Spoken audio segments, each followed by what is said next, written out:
Sesaat setelah berdiri, entah apa yang dilihatnya. Colby berteriak sambil menunjuk jendela yang ada di belakang kepalaku.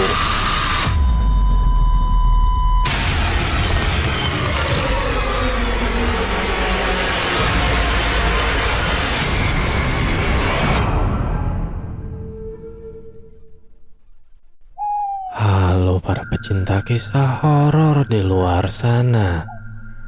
Berjumpa kembali dengan saya, kurator dari kanal Suarna Lokaya.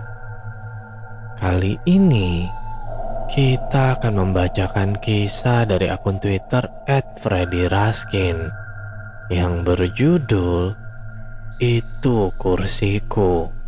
Untuk para pendengar yang mau membaca kisah ini secara langsung, saya juga menampilkan link pada kolom deskripsi dan silakan follow akun penulis. Sebelum kita masuk ke dalam ceritanya, saya mohon dukungan dari para pendengar untuk klik subscribe, like, and share. Dan jangan lupa aktifkan lonceng notifikasinya agar para pendengar tidak ketinggalan kisah-kisah terbaru dari Suarna Lokaya. Untuk para pendengar yang sudah memberikan dukungan, saya ucapkan banyak terima kasih. Dan semoga Tuhan juga melancarkan setiap usaha dari para pendengar. Mari kita mulai tenggelam dalam kisah ini. Kisah dimulai. Tahun 2014. Di dekat rumahku ada sebuah rumah tua. Dulunya rumah itu adalah milik salah satu orang kaya. Ada dua rumah yang digandeng menjadi satu bagian. Yang di depan dijadikan toko sembako, dan yang sebelah dijadikan rumah. Tapi sejak 10 tahun yang lalu rumah itu dibiarkan kosong. Tidak ada penerangan jika malam, dan tidak ada yang merawat di siang hari. Tumbuhan liar dibiarkan menjalari pagar rumah. Sebagian tembok sudah mengusam dan terkelupas karena waktu. Pohon alpukat sudah membesar seolah menutupi bayangan seluruh bagian rumah. Perabotan di dalam rumah sebagian besar sudah hilang. Ada yang mungkin diambil orang atau dibawa pemiliknya sebelum pindah rumah. Yang tersisa tinggal sebuah kursi kayu yang dibiarkan menghadap sudut tembok. Memang tak terlihat dari luar, tapi jika diintip dari jendela akan tampak. Aku sebut saja namaku Agung. Tinggal tak jauh dari rumah tua itu.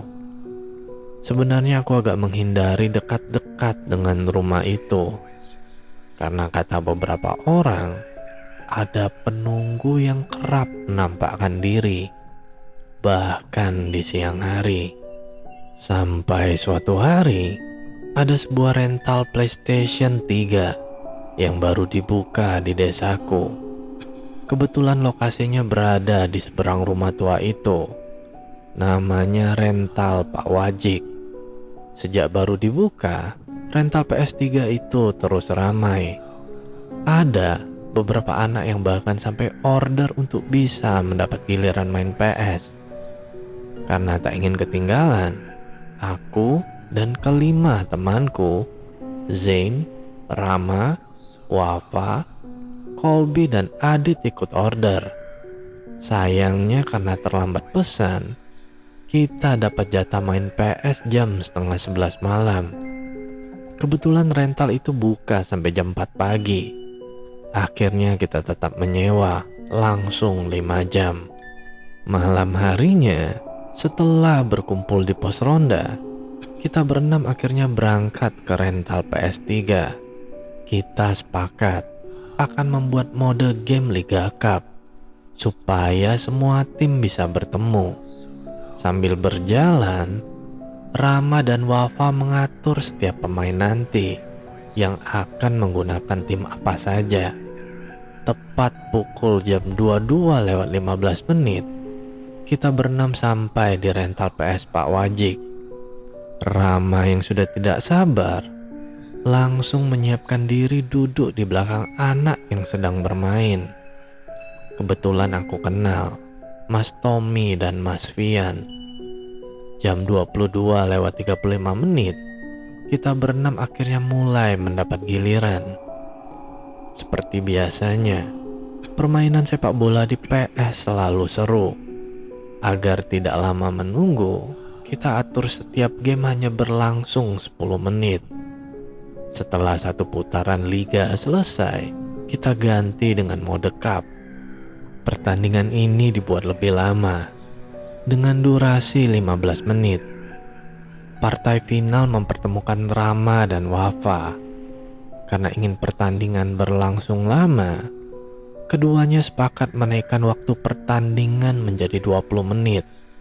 Karena masih lama, aku, Zain, Colby, dan Adit memilih duduk di depan halaman rental PS. Kebetulan ada kursi panjang. Kursi itu mepet di dinding rental PS. Karena hanya muat untuk 3 orang, akhirnya aku pun berdiri sambil bersandar ke dinding rumah tua yang berada di seberang rental PS. Kalau ada yang berdiri tidak enak. Sebentar ya, saya carikan kursi, kata Colby. Colby tampak celingak-celinguk di dekat rental PS, tapi tetap tidak menemukan kursi. Dia kemudian melirik ke arah jendela yang ada di belakangku. Colby melihat ada kursi yang berdiri di dalam rumah. Tanpa banyak berpikir, Colby langsung masuk ke dalam rumah tua. Mau kemana, Col? Tanyaku. Seperti tak mendengar, Colby langsung masuk ke dalam area rumah tua. Karena tak dikunci, Colby bisa dengan cepat mengangkat kursi itu, lalu meletakkannya ke tempatku berdiri. Sudah, duduk sini saja. Masa nongkrong berdiri tidak nyaman, sahut Colby setelah menaruh kursi. Awalnya aku sedikit khawatir, tapi melihat teman yang lain santai, akhirnya tetap kududuki saja kursinya. Colby mulai menyalakan rokok dan menawari kita. Ku ambil sebatang dan langsung ku bakar. Kemudian kita berempat mulai ngobrol ngalur ngidul dengan santai. Di tengah asik ngobrol, tiba-tiba Colby seperti mencari sesuatu di dalam saku bajunya. Sepertinya handphonenya tertinggal. Radit masuk ke rental PS, tapi tidak menemukan HP Colby. Rama dan Wafa masih asik melanjutkan partai final pertandingan. Gak ada Col di dalam, kata Radit. Waduh, di mana ya? Colby mengacak-ngacak saku jaket dan celananya. Colby kemudian berdiri. Dia ingin masuk lagi ke dalam rumah untuk memastikan apakah HP-nya tertinggal di dalam rumah tua atau tidak. Sesaat setelah berdiri, entah apa yang dilihatnya. Colby berteriak sambil menunjuk jendela yang ada di belakang kepalaku. Kebetulan di belakang kepalaku ada jendela yang tertutupi jaring besi dan langsung menghadap ke ruang tamu rumah tua. Colby langsung berlari, diikuti Radit dan Zain yang ikut berlari. Karena mereka berlari, aku pun beranjak dari kursi. Tiba-tiba aku merasakan ada tangan dengan kuku tajam yang seolah keluar dari jendela dan membekap mulutku. Tanpa menoleh ke belakang, aku langsung berlari menjauh mengejar teman-teman yang sudah jauh. Kita berempat kemudian berhenti di pos ronda. Kebetulan ada 2 orang tua Diana di sana. Setelah mengatur nafas, aku bertanya kepada Colby tentang apa yang dilihatnya. Kata Colby, dia melihat ada sosok wanita dengan rambut aut-autan yang tiba muncul di jendela. Radit juga mengatakan hal yang sama. Berbeda dengan Zain yang hanya ikut-ikutan lari. Aku juga bercerita jika sebelum lari, ada tangan yang sempat membekap mulutku. "Itu pipimu kenapa, Gung?" Colby tiba-tiba bertanya setelah aku bercerita. Aku langsung mencari kaca cermin yang terpasang di dinding pos ronda. Aku melihat ada bekas darah, seperti noda cakaran. Tapi saat diusap, ternyata itu bukan darah dari wajahku. Aku pun langsung gemetar ketakutan. Pak Muji yang berjaga di pos kemudian menanyai kami tentang apa yang terjadi. Colby menceritakan semuanya kepada Pak Muji. "Walah Le, itu kursi ada yang punya. Kalau ada kursi di dalam rumah kosong, apalagi ngadep ke tembok, jangan diambil," kata Pak Muji memarahi kami.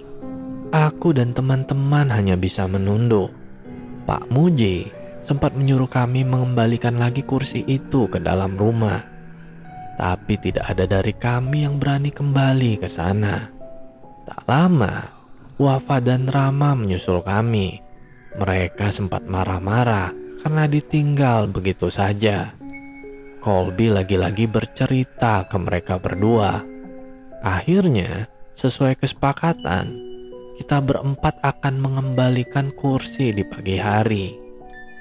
Wafa dan Zen tidak bisa ikut menemani karena rumah mereka ada di dusun sebelah yang agak jauh. Esoknya, Colby sudah membangunkanku. Malam itu aku menginap di rumahnya.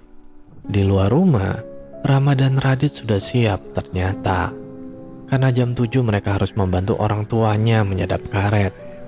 Kita berempat kemudian berangkat ke rumah tua itu. Anehnya, kursi yang harusnya berada di pinggir dinding ternyata sudah tidak ada. Colby mencoba mengintip dari balik jendela berjaring besi. Ternyata kursi itu sudah kembali ke posisi awal, seperti seolah kursinya tidak pernah beranjak dari tempat itu. Tak jauh dari kursi, Colby melihat HP yang dicarinya semalaman. "Ayo teman-teman, temani saya masuk." Akhirnya, kita berempat masuk ke dalam rumah tua. Aku, Rama dan Radit berjalan berdempetan. Meski sudah ada cahaya matahari, tapi entah kenapa, seolah bagian dalam rumah itu tak tertembus cahaya. Colby dengan cepat langsung mengambil HP-nya yang tergeletak di dekat kursi. Sesaat setelah tangannya menggapai HP, kita berempat mendengar suara langkah kaki dari lantai atas. Aku dan ketiga teman sebenarnya sudah sangat ketakutan. Radit sudah siap-siap berlari, tapi kita juga penasaran. Siapa kira-kira yang pagi-pagi sudah ada di sana? Suara langkah semakin dekat. Kita berempat lalu melirik ke arah anak tangga. Ada seorang perempuan yang berdiri di sana dengan gaun putih dan rambut panjang yang mengembang, bercampur warna hitam dan rambut beruban. Matanya lalu melirik ke kita sambil mengembangkan senyum yang mengerikan. Aku, Colby dan Rama langsung berlari. Radit sempat mematung, tapi akhirnya diangkat oleh Colby. Sebisa mungkin kita keluar dari rumah dan lari menjauhi rumah tersebut. Sejak saat itu, tidak ada dari kita berempat yang berani mendekati rumah itu lagi. Pernah suatu waktu, Radit berusaha mengambil layang-layang yang tersangkut di pohon alpukat, dan wanita itu kembali muncul. Radit nyaris jatuh dari pohon karena kaget. Untung saja ada Rama yang kebetulan juga ikut mengejar layangan dan menangkap tubuh Radit. Selesai. Halo para pendengar, sudah merinding dengan kisah ini? Baiklah, jika para pendengar suka dengan kisah ini, silakan tinggalkan komentar di kolom komentar. Dan bagi para pendengar yang mau kisahnya dibawakan, Silahkan kirimkan ceritanya ke email suwarna.lokaya@gmail.com. Cukup sekian kisah horor kali ini. Semoga para pendengar beserta keluarga sehat selalu. Dan sampai bertemu lagi dengan kisah horor berikutnya. Tentu saja di kanal Suwarna Lokaya. Bye.